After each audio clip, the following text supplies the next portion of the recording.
Et là, qui va là? Ce n'est pas l'inspecteur Gadget, mais monsieur le curé qui mène l'enquête. Bienvenue sur la chaîne Partage Culture du père Emmanuel Faure. Aujourd'hui, je vous parle de romans policiers dont le héros est un prêtre ou un religieux. Alors il s'agit de la série d'Elise Peters avec frère Gadfael, du dominicain frère Athelstan. Alors je ne sais pas si ma prononciation est correcte.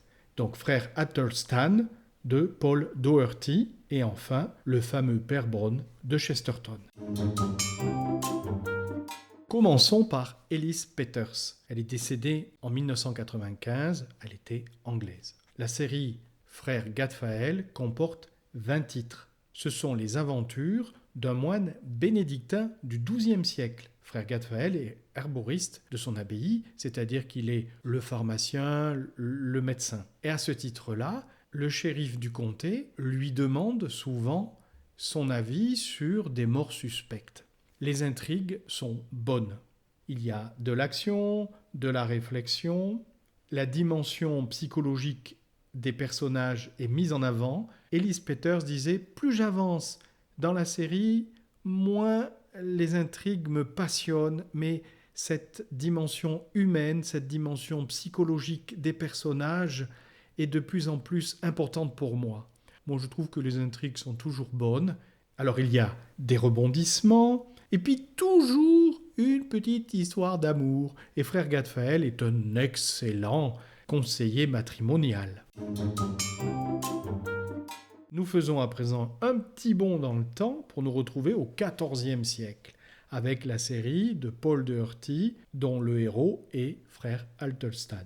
Les enquêtes se passent au temps de la régence de Jean de Gand. Le futur Richard II a alors 10 ans. Frère Athelstan est dominicain, il est parti à la guerre avec son frère et quand il est revenu, les dominicains l'ont réintégré, mais ils l'ont mis curé d'une petite paroisse de Londres, crasseuse, miséreuse. Il est aussi le secrétaire du coroner royal, John Cranston. Donc celui-ci, c'est un personnage haut en couleur. Il a un caractère de cochon quand même, un petit peu. Il est un peu porté sur la bouteille, il a une petite gourde miraculeuse, et alors il boit quelques lampées, il s'endort, il somnole tout en écoutant. C'est un bretteur de premier ordre. Une amitié s'établit entre ces deux hommes. Doherty est fin psychologue, je trouve. Et puis, il est aussi un très bon historien.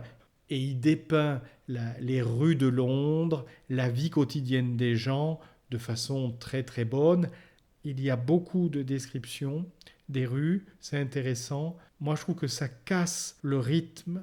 Paul Doherty a été séminariste. Alors, du point de vue liturgique, théologique, et puis même la perception de la vie d'une paroisse, c'est très bon. Les réunions du conseil paroissial valent le détour. Alors, il y a une prostituée repentie, elle n'est pas si repentie que ça, bref, avec une truie. Il y a un chasseur de rats avec un furet. Il y a le gardien du cimetière qui a un bouc, puis il y a d'autres personnages. Enfin, le père Brown de Chesterton. Alors Chesterton, je ne sais pas s'il faut le présenter. C'est un des grands écrivains anglais du XXe siècle. À 48 ans, il devient catholique. Il a beaucoup écrit, entre autres des livres de défense de la foi chrétienne, du catholicisme. C'est un auteur génial. Avec cet humour anglais, c'est le maître du paradoxe. Les enquêtes du père Brown sont des nouvelles, 30, 50 pages.